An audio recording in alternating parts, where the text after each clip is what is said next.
It's a pity Jason Cherniak chose the words of former UN Secretary-General Kofi Annan as the principal source of his argument against terrorism.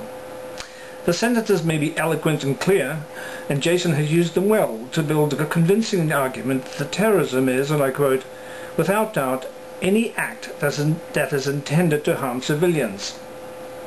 However, Annan himself is a tarnished man. He allegedly refused to issue orders that could have stopped the Rwandan genocide. He excoriated the United States, but not Russia and China, for massive greenhouse gas emissions.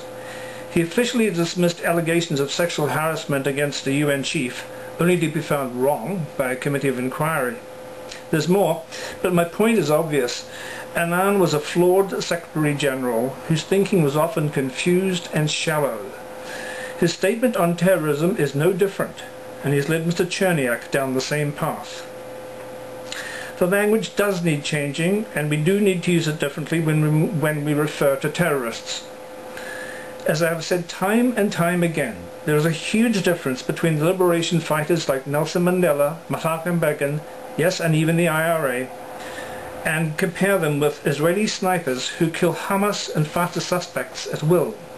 No arrest, no trial, just a bullet through the head. To me, that is terrorism.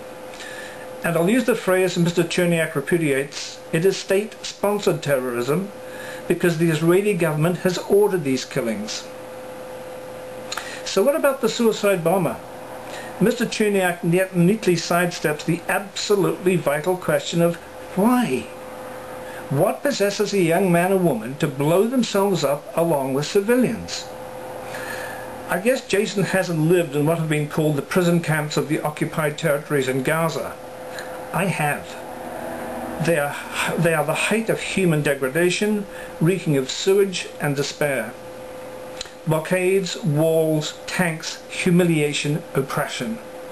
What a recipe for disaster, and that's exactly what we've got.